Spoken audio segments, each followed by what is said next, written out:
In 1865, when they loaded 5,000 ex-POWs on a riverboat designed for about 800, and they blew the boilers out, and most of those folks died. So hopefully an interesting session, a little bit different than what we usually do in December. For those of you who have been in the depths of despair since August, when we last touched on the Guadalcanal campaign, we'll be doing the naval and air battles that occurred, starting with the disaster at Savo Island and ending with the victory in the so-called naval battles of Guadalcanal that occurred mid-November 1942. And much to Andrew's delight, we will finish Guadalcanal in January, finally, and move on to other events next year, and we'll be talking more about those in the next few months. Tonight, we're very happy to have with us one of our past contributors, retired Judge Ellen Connally, who's with us, and her, thank you, and her colleague, Professor David Goldberg, and they're going to be discussing, what? Some guy that did some stuff? Yeah, General Douglas MacArthur, so I'll turn it over to them. You want to hold this, or you want to? See, yeah, I have a loud voice. Let me try it without it. Well, no. You don't want me? No, Okay. too many people Okay, get I guess I have to use the mic. Yeah. First of all, first time I've been to this library, I'm very impressed. It's a terrific library, and this area has tremendous library resources. The other thing, I guess, everybody's in a good mood today, right? Watch the Guardians game. So, the game is tomorrow. We know it's going to win, so looking forward to that. Now, what I want to focus on in my own presentation, before I turn it over to Judge Connally, is the background to the Korean War. And Judge Connally is going to focus much more on the role of General Douglas MacArthur. Sometimes the Korean War is referred to as the Forgotten War.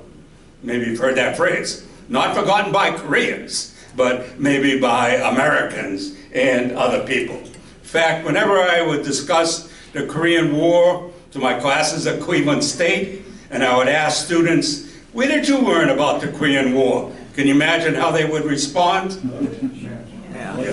Watching MASH, of course. That would probably be the extent of their knowledge of the Korean War. And again, that's not their fault, just the way U.S. history sometimes is taught. Now, Korea itself was once known as the Hermit Kingdom because of its isolation. And again, you can see location of Korea near China and Russia, which shares a border with China and Russia, and close to Japan as well. Sometimes I think of Korea as a victim of its geography, somewhat like Poland, stuck between Russia and Germany when you think of a country that's a victim of its poverty. Now, Korea, which was independent kingdom for 1,000 years, was brought under the control of Japan in 1910. This came following a period of very rapid modernization and industrialization in Japan that occurred between 1870 and 1910 in Japan.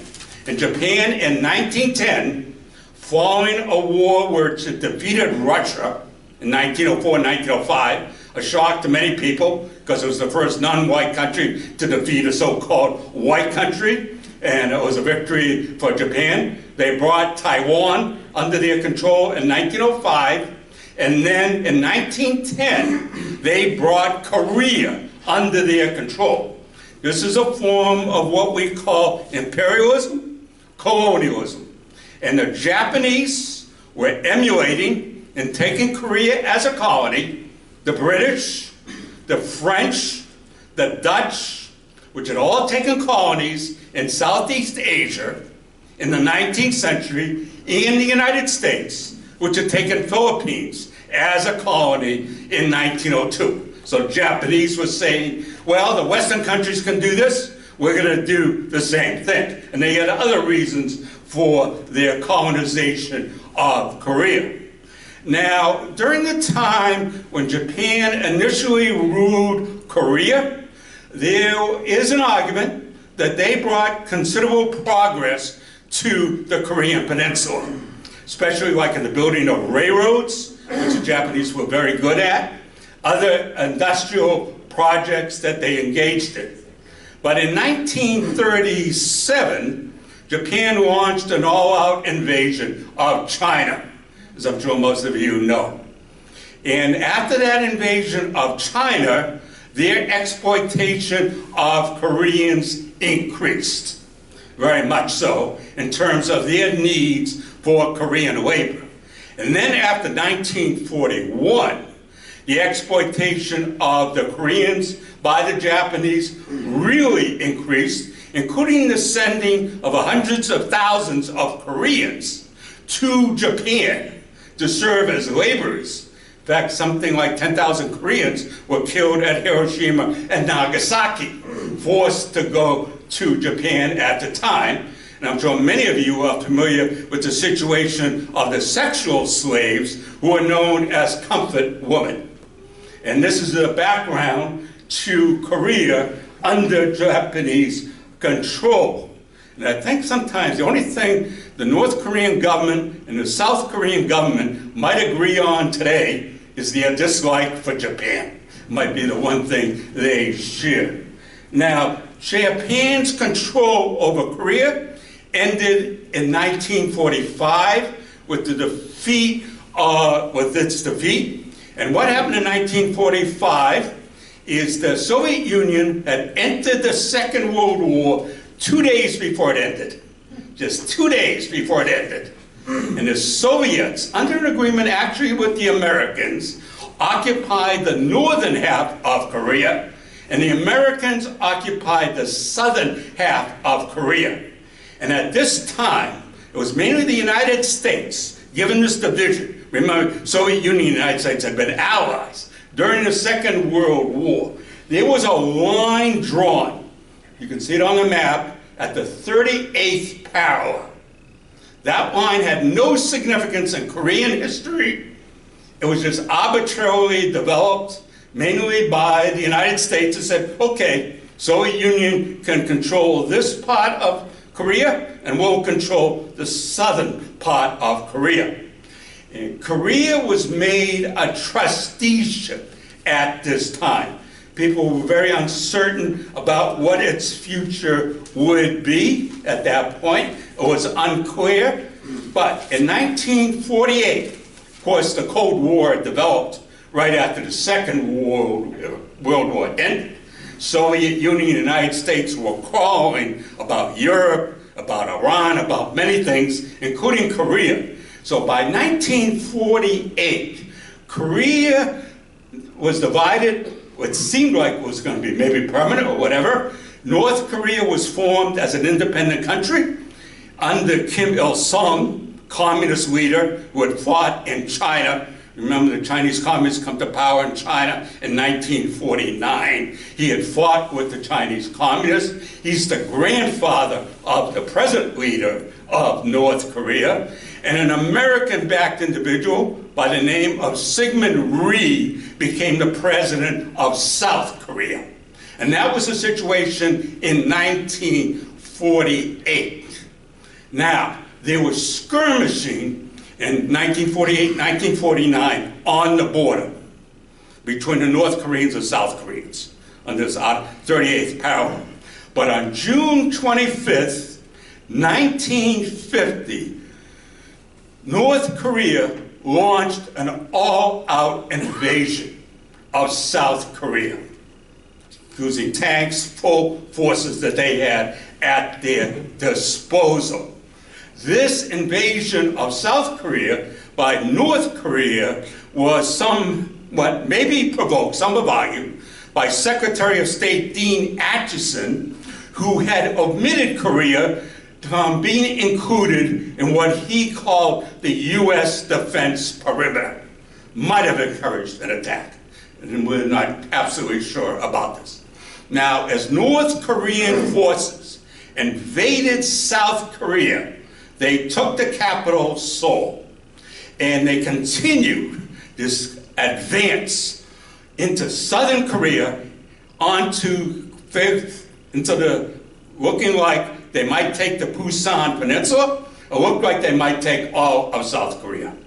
At this point, President Truman, had won a very surprise re-election. I shouldn't say re-election, it was really he followed Roosevelt in 1945, then elected on his own in 1948. President Truman had to call an emergency meeting with his leading advisors and the Joint Chiefs of Staff to decide what should they do. And without hesitation, they decided they would defend South Korea. Now, this might seem a bit of a puzzling decision because of what importance was Korea to the United States. Most Americans could not locate Korea on a map. So why would President Truman decide to send American forces? And the original American forces came from Japan, very poorly trained, because they were actually having a relatively, let's say, easy time during their occupation of Japan. They were rushed to Korea, to South Korea. Why did President Truman and his advisors make this decision? Mainly, it was a result of the Cold War. They believed that the Soviet Union was behind the attack. And there are still questions about the role of the Soviet Union versus North Korea in this. But they mainly believed the Soviet Union was behind this invasion. And to defend South Korea was necessary because of the Cold War and the need to protect Europe. I mean, that might seem a bit strange, but this is the thinking of Cold War. If you appease the Soviets in Korea, it's going to cause problems in Europe. So it's not Korea per se. It's a result of the Cold War and the importance of Europe that very much influenced President Truman's decision at that time. Now, the United States acted under the United Nations because the Soviet Union was boycotting the Security Council at that time because the UN had not admitted China. So U.S. troops fought under the aegis of the United Nations. It was called a police action. There was no declaration of war, though thousands of Americans will die eventually in Korea. Now, the American troops that was sent from Japan, and then eventually, of course, coming from the United States and other bases, did stop the North Korean advance.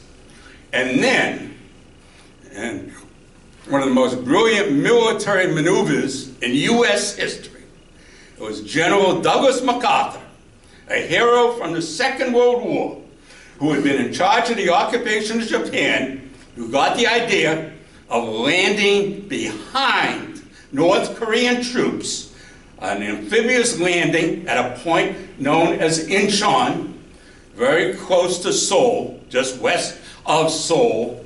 This was an incredible project and plan that he developed. There were very high tides in this area, and they fortunately chose a time with low tide, September 15th, 1950, astonished the North Korean troops, drove them out of Seoul, drove them across the 38th parallel. And at this point, I think I'll turn it over to Judge Connally so she can give you the background on General MacArthur before I return with some other comments about that.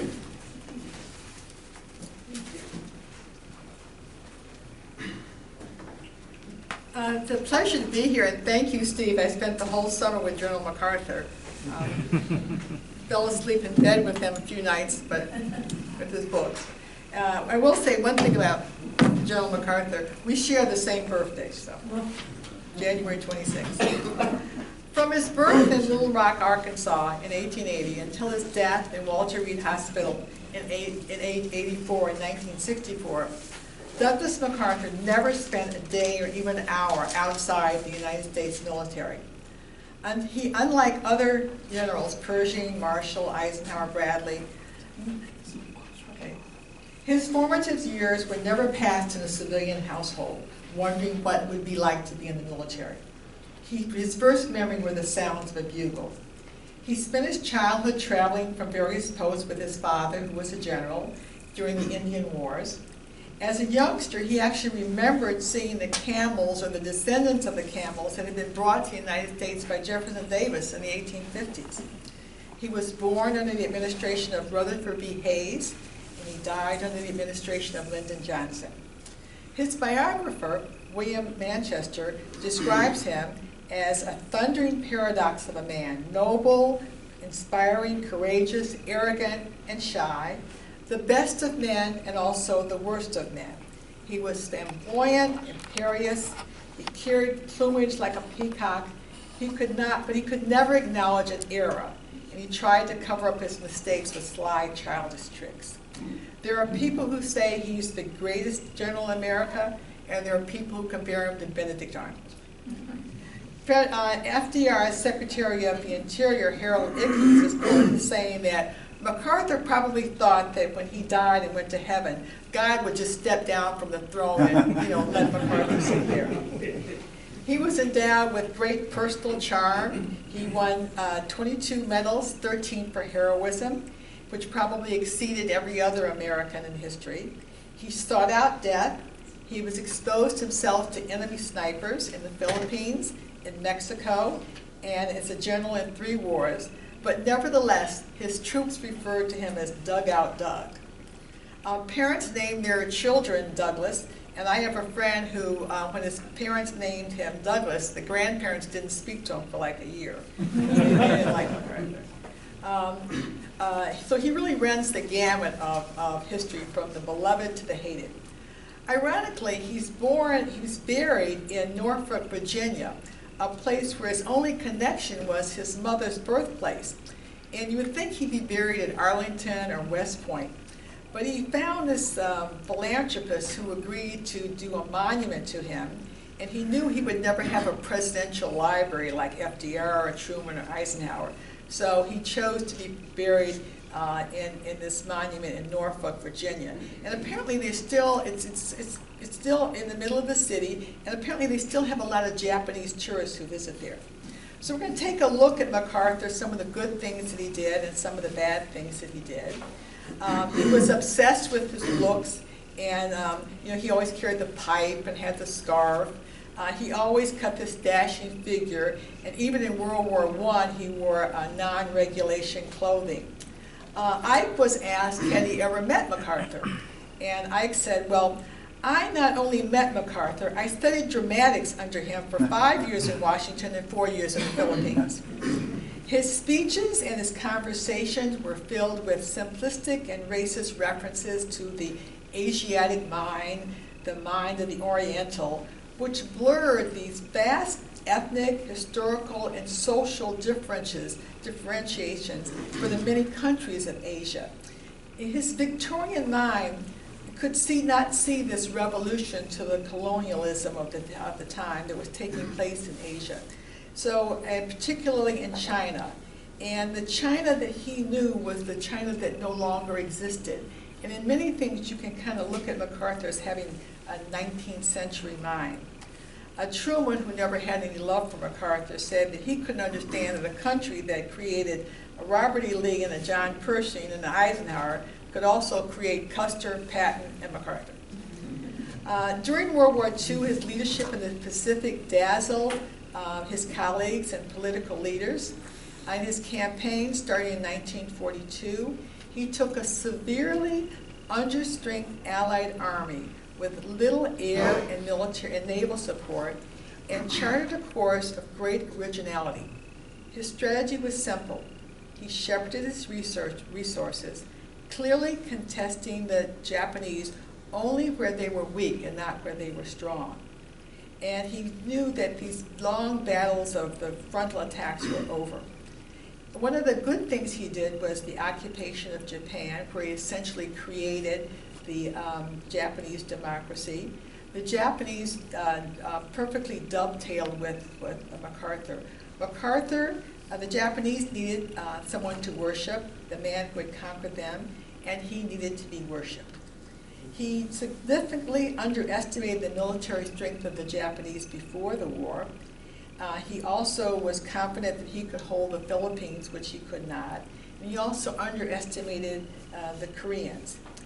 During World War II, MacArthur started talking to General Marshall, and he told the story saying that, something about his staff. And Marshall stopped him. He says, "General, you don't have a staff, you have a court." Because all of his staff were like sort of sycophants that answered to him. So after his return from World War II, he sort of dabbled in politics, but the lightning never struck. So I'm going to go through some PowerPoint here. We're going to change our core PowerPoint over. Technology is not my strong point here. So I have escape and close this. That's my dog. 2 dogs ago. MacArthur. What's his name? That was Roscoe. He was a Vizsla. Yep. I now have a rescue who was supposed to be a Vizsla, who turned out to be a blue tick coonhound, but he's wonderful. Okay, this is MacArthur's father, General Arthur MacArthur. He was the son of the first Arthur MacArthur. This Arthur MacArthur, can you hear me now? No, leave it. It's Yeah, so they can see it better. okay. Okay. Oh. We okay? I need to know which one's coming next. Okay, I'm good. All right, this Arthur MacArthur was won a Medal of Honor at storming Missionary Ridge in the Civil War, and then he went on to fight in the Indian Wars, and this is where MacArthur actually grew up in a lot of these forts in the Southwest where they're still fighting the Indian Wars. And so, he learned horseback riding, all this stuff in the military. He was in the military his whole life. So a picture of him. He was born in 1880. He was 1 year old, and he applied to West Point twice and was turned down. He was turned down by the Cleveland and McKinley. And he finally got in by taking the test in Wisconsin. And he had attended the military academy in West Texas, and he was the head of his class there. And he also had tutors. So he was very smart, but he got a little edge because most people hadn't had that kind of background with the military. So he entered the West Point in 1898 and graduated in 1903. He was first in his class. And he stands still with Robert E. Lee as being one of the finest graduates of the academy. When he went to the academy, his mother, whose name was Pinky MacArthur, she actually moved to West Point. And she lived in a hotel right across from West Point. And she could see his room at night and whether his light was still on. And you weren't supposed to fraternize with anyone, but he was able to go like almost every day and meet with his mother.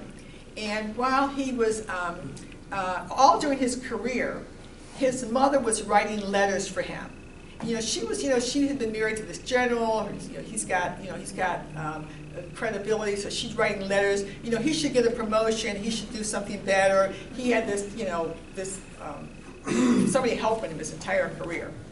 So when he graduates from West Point, his father's still in the military, and he goes and spends something like 8 or 9 months traveling throughout the Middle East, throughout Asia. He travels to China, Japan, all these countries. So he has really a very, very outstanding background in the military. He comes back and he has several postings in Washington. In 1914, he goes to Veracruz. And during the 1914 occupation of Veracruz, he conducted a reconnaissance mission for which he was nominated for a Medal of Honor. Now, he gets this, one of those handheld railroad cars. He goes behind enemy lines and he captures like 3 trains. Now, his biographer, Jeffrey Perot, says there's a little yeast in that story, that he did some stuff, but it may not have been as heroic as he said, but that's when he was nominated for an award there. In 1917, he was promoted to from major to colonel, and he became the first chief of staff of the 42nd Rainbow Division. In fighting in the Western Front during World War I, He rose to the rank of Brigadier General and was nominated for the Medal of Honor and was awarded the Distinguished Cross of Service twice and the Silver Cross. In 1919, he was made the the superintendent of West Point. And he really did good things at West Point. West Point was not a four-year college at that time, and they were still studying the Civil War. So he starts them studying the World War I. He makes it a four-year college. He adds classes like economics and political science. He stops the hazing at the academy. He also loosens up on the cadets, because originally, you got there and you never got to go home again. He gave them breaks. He gave them a stipend. And he also started intramural sports. So that was one of the good things. In 1920, he marries this lady. Her name was Louise Cromwell, and she was she's described as the 1920s liberated, roaring 20s woman. And her and MacArthur, she and MacArthur really didn't click. We'll talk about his second wife, but she had 2 children. His mother was deathly opposed to this marriage. She wouldn't even go to the wedding. And when he got stationed in the Philippines, she went for a few months and it's like, this ain't my gig, I'm going back to Washington. And they ultimately broke up in 1930. And then MacArthur is back in the Philippines, and when he's in the Philippines, he meets this lady. Her name was Isabella Rosario Cooper. Her father was American, and she was either 16, 18, or 21, depending on which books you read. He was 50.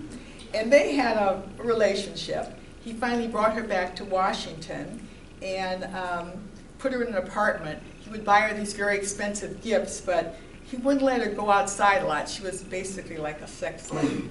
And they ultimately broke up. It's kind of a sad story. He gave her like $15,000, told her to go back to the Philippines. She went to Hollywood. She did a few things in like a B actress for a while. She ultimately committed suicide in 1960, so that was kind of sad. In 1930, we got a picture of him. He was the chief of staff in Washington, and this is the time where he really gets, a lot of people began to know about MacArthur. You know about the bonus army. These were the people from World War I that had the encampment in Washington. Well, MacArthur was told was supposed to clean them out. Hoover just said, just have them move. In contravention of Hoover's orders, MacArthur goes in, they set fire, a couple people die. It was pretty much a public relations disaster. Ike was working for him at the time. We got a picture here of the bonus marchers, the attack on the bonus marchers. The year after the attack on the bonus marchers, Drew Pearson wrote an article rather, and said that what MacArthur did was unwarranted, unnecessary, insubordinate, harsh, and brutal. Well, MacArthur just couldn't handle that. He said, I found a lawsuit against this guy, because this was all wrong. And Drew Pearson says, fine, I'll see you in court. And by the way, the first witness is going to be a lady by the name of Isabella Rosario Cooper. Then MacArthur said, well, maybe I won't file this lawsuit. Back down on that. And he ended up actually paying Drew Pearson money to settle the lawsuit. In 1935, he was head of the Civilian Conservation Corps, and he did a good job on that. Then he goes back to the Philippines, and he is the American advisor, and then resigns from the military and is working for the Philippine government to train the Philippine Army. In retrospect, his training wasn't that great because the Philippine Army was not really prepared to fight in World War II to the extent that they could have been. When he goes back to the Philippines, he meets this lady, Jean Faircloth MacArthur, and she was the kind of wife that MacArthur needed. She called him general, she waited on him hand and foot, and she's with him all of the time. He's on baton, he's in corregidor. She's with him the entire time. And you never think about now that you'd have a general's wife and child. He had the son, Arthur MacArthur, was born in 1937. I'm going to talk to you a little bit about him at the end.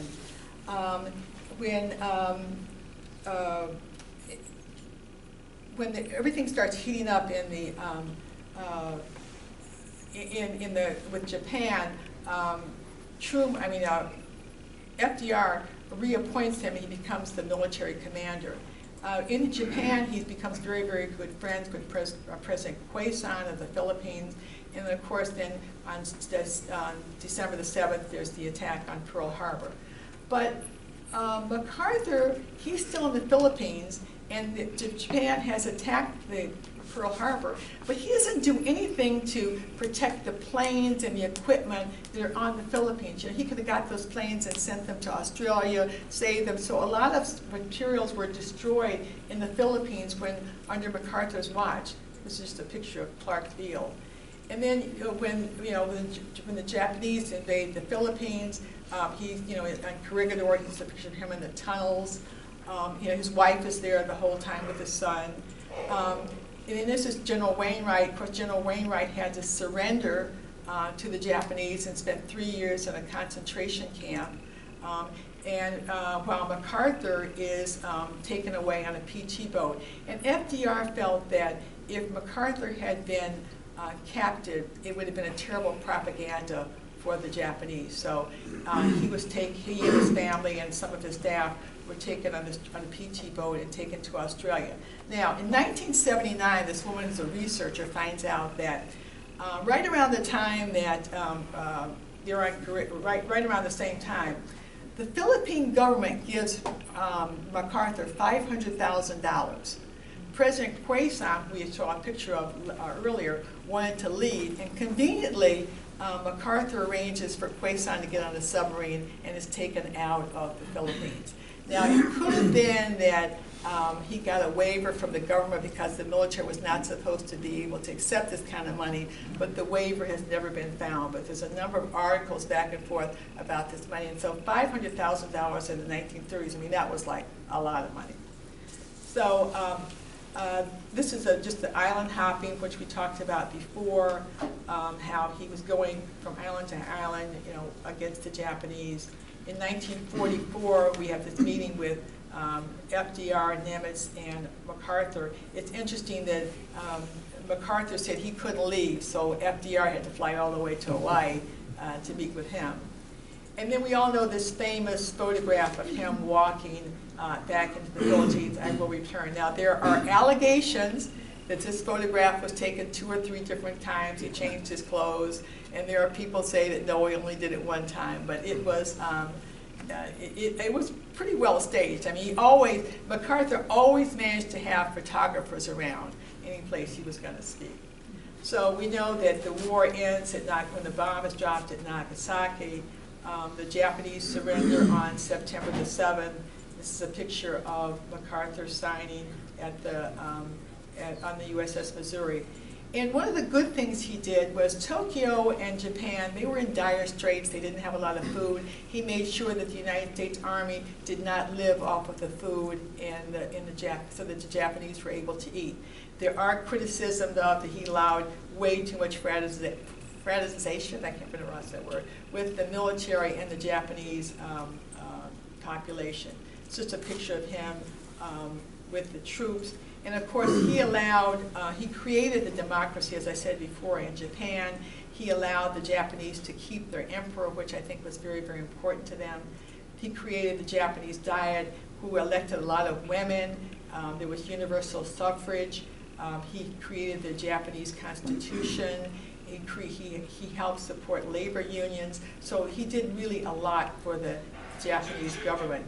And of course, he created the Constitution. It's a picture of him making the cover of Time magazine in 1949. He was really at the peak of his pride. And then David's going to talk about we talked about Incheon. And of course, excuse me, in October of '50, when the battle is raging, he made Truman come all the way to Wake Island to see him, to meet with him. He couldn't come to the United States. Truman had to come all the way to Wake Island to meet with him about the battle. And of course, he's commanding the war in Korea, and allegations are he only went to Korea twice. That all the time he was, commanding the war, he was in Japan. And then we're going to see a clip in a minute of of Truman actually firing MacArthur. He comes back to the United States, and when he was fired by Truman, MacArthur said he's going to take this leisurely boat ride back to the United States. And Hoover, who's his friend, says, no, no, no, no. You got to strike while the iron is hot. You fly in, and you make this great entrance. So he did that. He flies in, lands in San Francisco, and there's like 300,000 people there cheering, and it's great entourage. He addresses the Congress. There's this great ticker tape parade, and then he has a series of lectures around the country. But as the days go on, fewer and fewer people show up. And then he's making these bids to be the presidential candidate. He speaks at the Republican convention at 52. He doesn't get on the platform till like 2 o'clock in the morning, and his speech was terrible. So, that was kind of the end. And he's, the Republicans had other people to run, and he really never had a political base, so it was really hard. And this is a very esoteric question, and I don't know the answer, but it does say in the Constitution that you have to be in the country for 10 years before, to be able to run. And he had been gone for like 13, 14 years, so it's possible. And then the question also that he was divorced. So he comes back to the United States, and he lives in the Waldorf Astoria. Conrad Hilton was his friend. He created took three suites and made one big apartment for him, only charged him $450 a month. Hoover lived in the same building. And MacArthur was kind of a recluse. He would go down and have lunch or dinner with Hoover, but MacArthur never invited Hoover back to his, apartment. He worked for the Rand Corporation. Okay. He worked for the Rand Corporation, and he would spend his time with, his former military buddies who would come and watch sports with him. One last couple, just kind of postscripts to this. He had this son, Arthur MacArthur IV. Like I said, he was born in 1938. He refused to go to West Point. He had no desire. He had this very strange childhood. He had this great admiration for his father, but he had few friends because he was on these military bases. The Army and staff people would come to his birthday parties. He was kind of the John Kennedy of the day, everybody kind of had pictures of him. But he's kind of this pathetic child that has no friends. And he never came to the United States until he was 13 years old. He spoke with a slight Australian accent because he'd gone to school in Australia. So after he refused to go to West Point, he went to Columbia where he got his degree. And he became a recluse. He lived in a hotel, the Mayflower Hotel in New York until 2004, until that was demolished. And nobody knows where he lives now, if he's still alive. He would be 87 years old. He refused to live in the shadow of his father. Allegations are he changed his name or lived under assumed name because he didn't want to be the son of Douglas MacArthur. As I said, he lived out his final days in New York in the Waldorf Astoria. His wife lived in New York until 2000. She died when she was 101. So if Douglas MacArthur had quit at the end of World War II, I think his image would be a lot different. But when he stepped over into Korea and got into the fight and the disagreements with Truman, his image was definitely tainted. And I'm going to give it back to David to talk about that.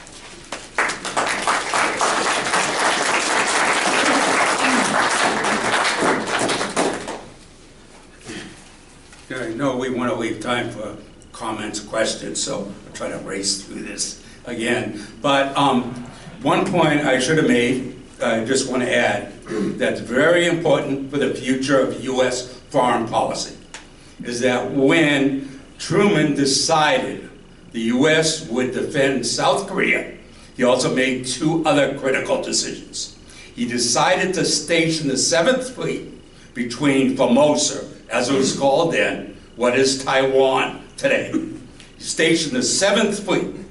Now, Chiang Kai-shek, who had been defeated in China, despite all the aid he had received from the United States, he had fled to Formosa. And originally the United States was almost going to say, just forget about Chiang Kai-shek. But with the invasion of South Korea, the U.S. made a commitment that remains today to protect Taiwan, again known as Formosa at the time. They also wanted to discourage Chiang Kai-shek from wanting some kind of invasion of China. Now, the other major decision that was made by President Truman at the time of aiding South Korea was the United States would now aid the French in Indochina. The French were fighting to hold on to Indochina following the Second World War against a communist guerrilla movement led by Ho Chi Minh. So when people ask, when did the United States involvement in Vietnam, which is part of Indochina, begin? It really was with the time of the Korean War. A major decision, obviously, for the future by President Truman. Now, to get back to the narrative, General MacArthur's amphibious landing at Incheon, as I mentioned, was absolutely brilliant military tactics. U.S. troops with South Korean troops pushed North Koreans beyond the 38th parallel. Now, it was at this time, General MacArthur obviously was at the height of his glory, and obviously was already a very admired figure by many people. He wanted the U.S. to chase the North Koreans back into North Korea, even though the original war goal was to maintain the 38th parallel as a boundary. Change the war goal.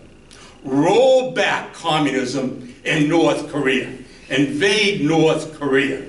Now, there's a very famous meeting that Judge Connally mentioned on Wake Island, where General MacArthur met Truman for the very first time. General MacArthur told him about his desire to invade North Korea, and the Joint Chiefs of Staff, along with Truman, gave their approval. Now, part of the speculation, or I should say, attitude of General MacArthur was that if the U.S. troops, with the South Korean troops, go beyond the 38th parallel, push the North Koreans back, you don't have to worry about the Chinese entering the war. Some people said, well, if you went to North Korea, approached the Chinese border with North Korea, the Chinese are going to enter the war. Now, when General MacArthur styled himself somewhat, I would add, as an expert on the Asian mind, that he understood Asians more than maybe anyone else in the United States. He was very popular with a group of Republicans who formed what was known as the China Lobby, who believed the U.S. had lost China, and somehow China had belonged to the U.S., or the U.S. had lost China. They were also known as Asia Firsters. In other words, they placed more importance on Asia than Europe. So Asia Firsters, the China Lobby, were very supportive of General MacArthur at this time, as were many Republicans. Remember, this is a time when Senator Joseph McCarthy had started making his accusations of communist influence in the State Department in March 1950. 1951 is a very tense time in the United States. People think today is a very tense time. It is. And it was in 1951 as well. Well, General MacArthur, with the approval of President Truman, the Joint Chiefs of Staff launched a two-pronged invasion of North Korea. Now, one of the very unfortunate things, and I recommend David Halberstam's book, Frozen Winter, that describes the fighting that ensued. American troops were very poorly prepared, in terms of clothing especially, and boots, for the North Korean winter, which was brutal. the winter of 1950 and 1951. Reminds you of when the U.S. entered Cuba in 1898, and they had woolen clothes. Here, they didn't have proper clothing for this kind of cold weather. But most importantly, there began to be some capture of Chinese troops as the U.S. entered North Korea. And as the U.S. approached the Yalu River, more and more Chinese troops flooded over the border of North Korea. One of the interesting things is, who are these Chinese troops? Many of them had been in Chiang Kai-shek's army.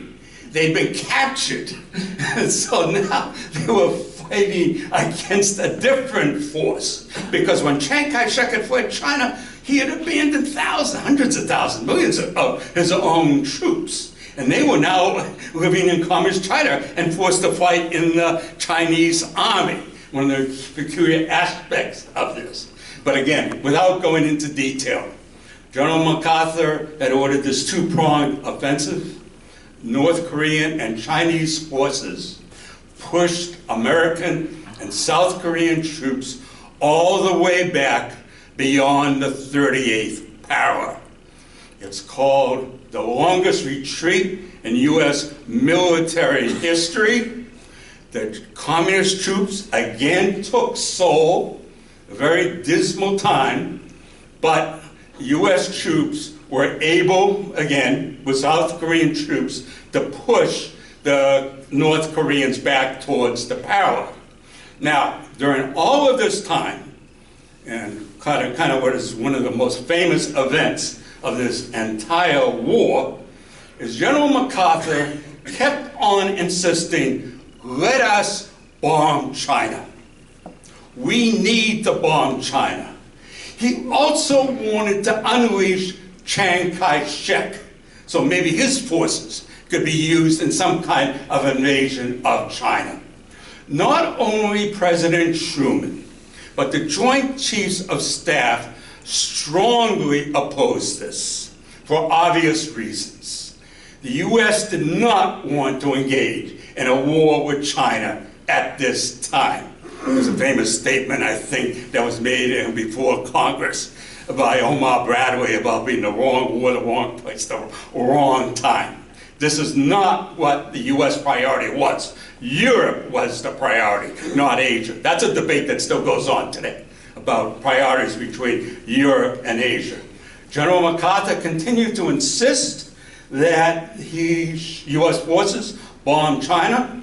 Truman ultimately, again, had taken enough, and as Judge Connally described, he fired, say fired, if you want to make it softer, you say he dismissed General MacArthur, and General MacArthur, as Judge Connally described, made this triumphant return home. And you could argue, well, he was at the pinnacle in some ways of his power, you could say, among those who were more conservative. I think, again, you have to understand there was a political division here. So it was more Republicans, backers of Joe McCarthy, China lobby, Asia Firsters, who were the strongest supporters of General Douglas MacArthur. So there was a division. Now, why did he receive such a great response when he returned? Part of it is he was a real, genuine hero from the Second World War. I also think it reflected very much the frustration with the Korean War. This was a limited war. Americans were used to total wars. World War I, World War II. Sometimes Vietnam is thought of as the first limited war. But this was a limited war. Very frustrating to Americans, given the number of GIs who were killed in Korea, along with, again, massive death toll of Koreans. In fact, World War II is the first war where more civilians died than military. That was also true in the Korean War. So his tremendous response when he returned to the U.S., I think reflected the frustration of many Americans who really didn't understand the kinds of ins and outs of the Cold War that had led the United States to Korea, and of course eventually the United States to Vietnam as well. Before we have questions, comments, I think we can play the speech President Truman gave when he dismissed General MacArthur.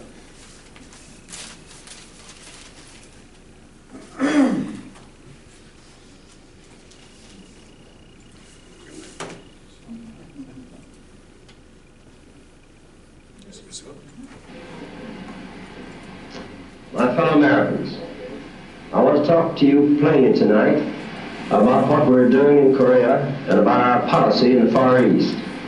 In the simplest terms, what we're doing in Korea is this. We're trying to prevent a third world war.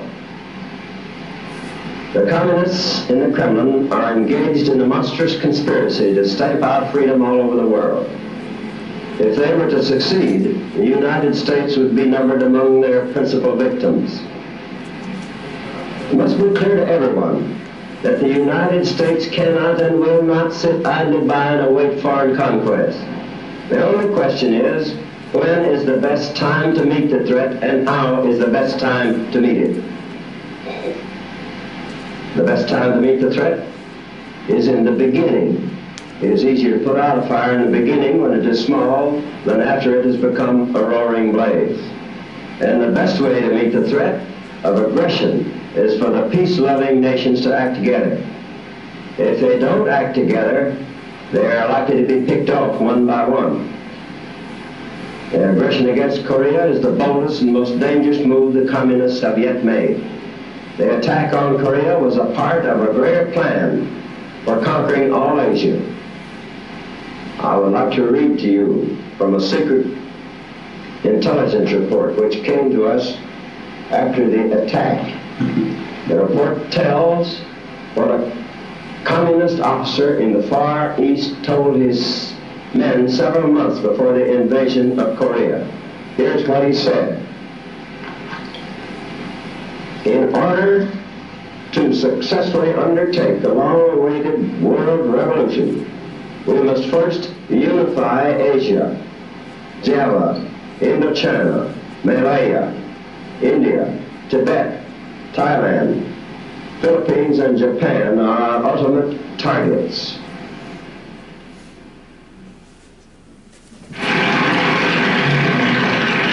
President Anderson.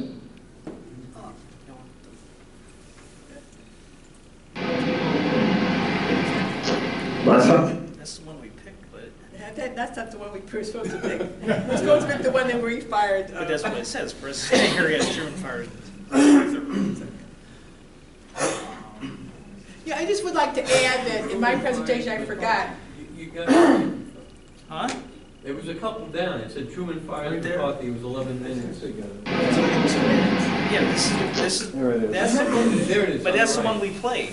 Let's play that again, because it was supposed to be 2 minutes, that's it. Oh, okay. Well, My fellow Americans, I want to talk to you plainly tonight about what we're doing. Oh, don't worry about it. Okay. He fired him. He fired. He fired. Yes. We're not making it up. He fired him. Yeah, two things I meant to talk about in my presentation. I must have missed a slide. When MacArthur met with Kennedy in 61, he told Kennedy, don't get involved in Southeast Asia. You cannot win there. He then again met with LBJ right before he died and told LBJ, don't go into a war in Southeast Asia, you can't win. So those were positive things, that advice that for whatever reason, the advice wasn't taken.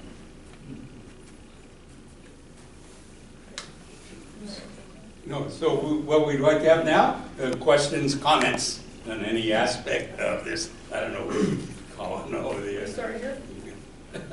I detect a slight accent. What part of the country from?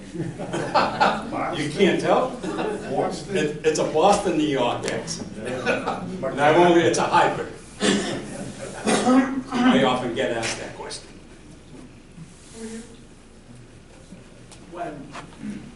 May I have your attention, please?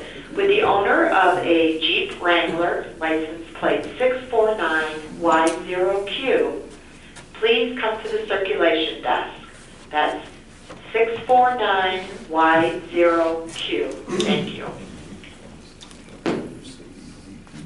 when MacArthur did not obey Hoover's order not to attack Anacostia Flats because they were former soldiers, and he did send in Army cavalry with swords and did hit some of these men with swords, the size of their swords, some of them did get sliced, and then he committed arson against their simple little shacks. This was a foretelling of what he did in 1941.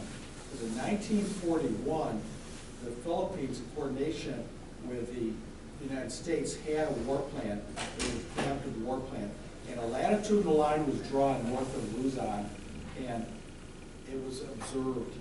And it was observed by patrol planes and boats of the Philippines. And any plane that had Japanese markings, or any type of Japanese plane, particularly reconnaissance planes, that crossed that line were to trigger a preemptive attack. And the world's fifth largest and also the newest Air Force, which was the Philippine Air Force, loaded with B-17s right out of the factories in Long Beach and Los Angeles, and the up-to-date fighter planes were supposed to take off from Clark Field and other fields over there, go north, and bomb Japanese aerodromes, as they call them, in Hainan Island, very large island, mainland China, and Formosa, as it was called then, just basically smash them as much as possible with fighter planes, go down, the fighter planes were to go down and just start strafing after the bombing, and then turn right around and examine that whole area, North Luzon, and look along the ocean for any troop transports or ships. And the B-17s were to go down and strafe them all, sink them if possible, and then have the fighter planes also do that. And then watch the beaches. If any Japanese had gotten through the beaches, they were supposed to go down to the beaches and just basically strafe and bomb. Okay, I think we should pose a question. Thank you, this is very good information. But he didn't do it. And what he did is he ruined the world's fifth largest Air Force, and he then had to come up with a big cover-up story about it, that he was undermanned, he was there's lots of that. When you read these biographies of MacArthur, you get lots of this that wasn't his fault. It was everybody else's fault. It's another example. And he acted in direct contravention to Hoover in 32 with the bonus march. I might add, by the way, some of you might be familiar with this, when General MacArthur actually exceeded President Hoover's orders in the way he disbanded the bonus army, that was widely viewed by the American public in newsreels at the time, which, movie going was the one entertainment people had during the Depression. That everyone went to the movies then almost. And that was widely viewed in these newsreels. And people say if Herbert Hoover had any slim chance of winning again in 32 with the Depression, it ended with the way the bonus army was disrupted, as you say, in Anacostia Flats. Let's get some other questions. You had indicated that the Soviets entered the Pacific Theater and were there 2 days before the surrender of Japan. My question is, why did the Soviets get possession of the northern half of Korea then, if they were only involved? Yeah, that's a fascinating issue connected to the war. I don't know, how the Soviet Union happened to enter. The key is, remember, the U.S. and Soviet Union being allies in the Second World War. When Stalin met FDR at Yalta, FDR had no idea the atomic bombs would be ready. He wanted the Soviet Union to enter the war. The Soviet Union had pledged not to enter the war against Japan until after the European war was over, after a certain period of time. So the U.S., President Roosevelt, wanted that. Why did they let Soviet troops gain control of Korea? Interesting question. I think it's because they didn't think Korea was very important. And if Soviet troops wanted to take Korea, and of course they were entering Manchuria at this time and stripping a lot of the minerals. So I think the answer is that shows a lack of importance that they attached to Korea at that time. And they weren't thinking ahead to what was going to be the Cold War either. They were still allies at that time. So. Thank you. Yeah. Excuse me. What was the entrance of the Soviet Union into the Pacific Theater after there was the bombing at Hiroshima? I think, I think it was in between the bombing of Hiroshima and Nagasaki. Right. Okay. I actually have seen a film, a Japanese-made film, of Soviet troops crossing the border into Manchuria, northern China. Thousands of tanks, Soviet tanks, that flooded across the border, captured Japanese troops. So it was right between the Hiroshima and Nagasaki that those events occurred. Thank you. In Korea, did MacArthur want to go nuclear? There was talk. I don't think MacArthur, Ellen sounds like disagrees with me. I don't think he wanted to go nuclear. There was talk during the Korean War that this could lead to World War III. There is talk today of the possibility of World War III. There was talk that way in 1950 and 51. The key is the Soviet Union had successfully tested an atomic bomb in 1949. They didn't make any announcement. The U.S. learned from atmospheric testing. The Soviet Union had the bomb. U.S. no longer had an atomic monopoly. And I think that was the ultimate deterrent to the idea, as you said, going nuclear. Now, my recollection, I read a lot and it's all kind of blending together. My recollection is that MacArthur wanted to use the nuclear weapons and that he was going to have like a dead zone that you knew because of the nuclear fallout, that this area that you got the half-life and all that. And he was willing to go along with this sort of dead zone in the middle of Korea after the use of the atomic weapons. But yes. I thought he wanted to create a dead zone along the Yalu River to prevent further reinforcements of China. That's what I remember reading. You're right. Yeah. And then, one other thing, in your study regarding the Incheon plan, wasn't there also an alternative, more standard military plan? If you're going to make an invasion behind enemy lines, you do it 20 miles behind enemy lines and not like 100 miles further away? Yes, that's true. I mean, there were counterpoints. And again, a lot of military officials were very skeptical about the idea of the Incheon landing because of the tides, especially. Some of the highest tides in the world. And they just chose the right date, very fortunately, September 15th, 1950. So there were counterpoints to that. Yeah, and a lot of my reading says that MacArthur really lucked out with Incheon. I mean, he rolled the dice and he came up right. Because he really could have failed very, very badly then, but he fortunately, he got the tides right and got the ships in, and he was right. But that wouldn't have happened to everybody. So the gods were with him at that time. Yes. I'm just curious. I hope this is in your area of expertise as well. You talk about his early life, sort of this 19th century Victorian man, sort of transported into the 20th century. Do you draw any similarities between another Victorian man at the right time, Winston Churchill? Any similarities or differences? Or? I'm not a Winston Churchill scholar, and I wish that some people are. And I do more American history, so I'm not a Winston Churchill scholar. But there's probably some accurate. Dave, do you have an opinion?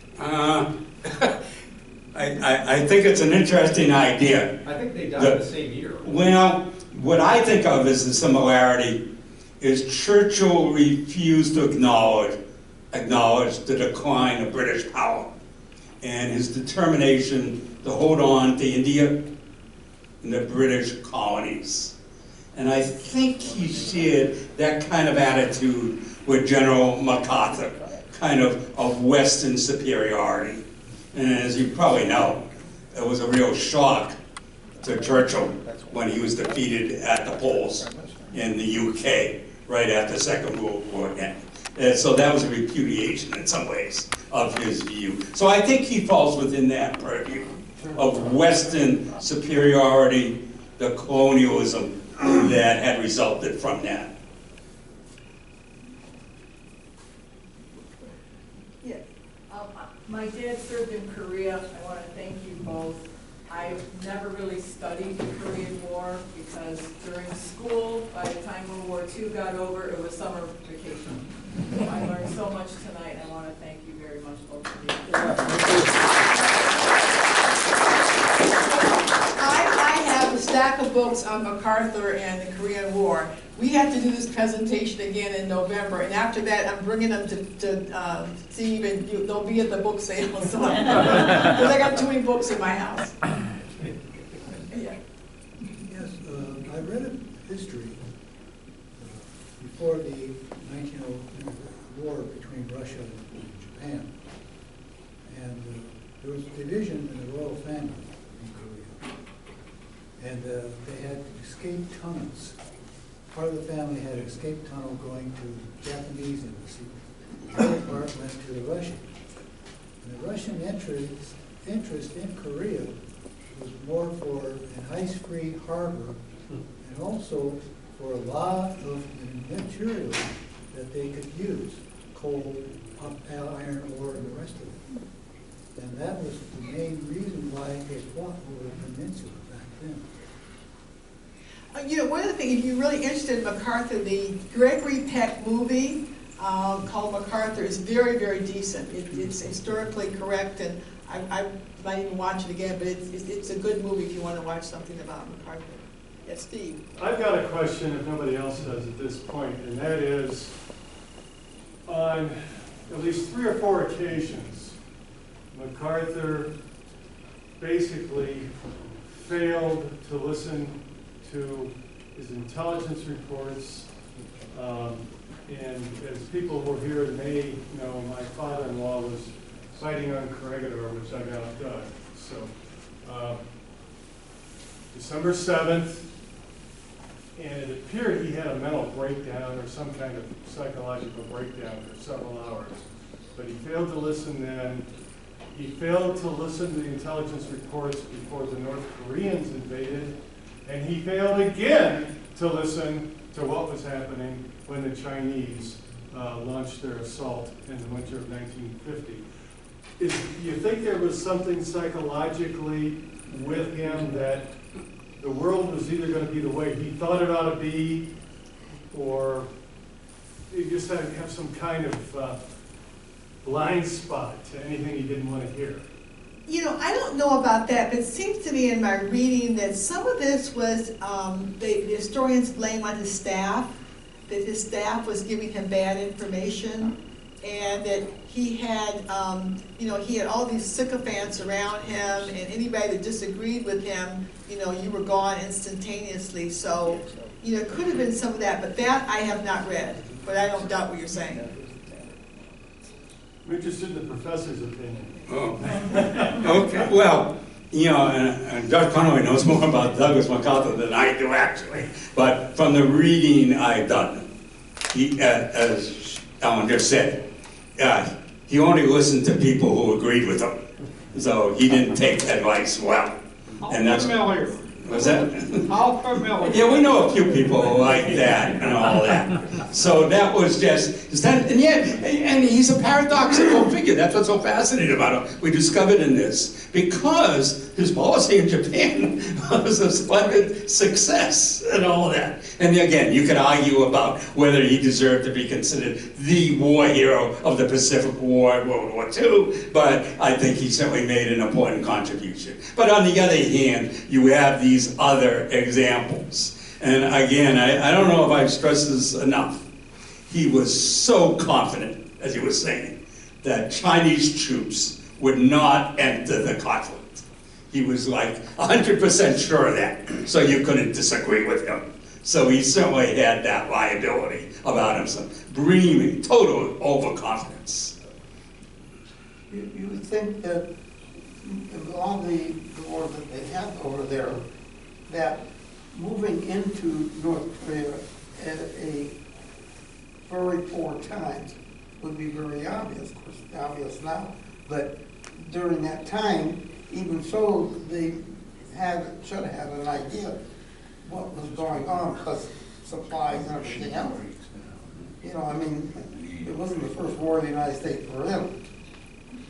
Well, the only thing I would say about that is evidently when the U.S. troops crossed the 38th parallel, they had not given sufficient thought to the need for adequate supply lines as they approached the Yalu River.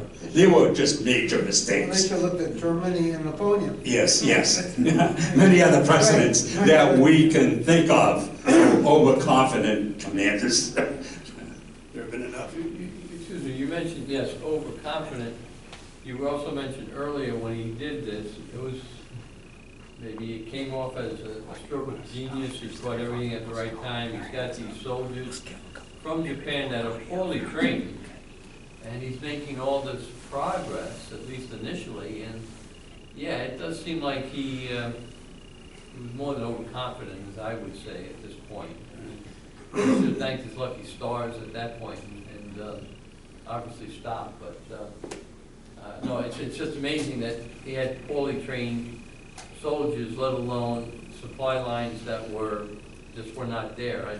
The whole thing really does look very poor in my mind. Would we call it a fiasco? Yeah. But, you know, have some of you read David Halberstam, Frozen Winter? It's a really brilliant book.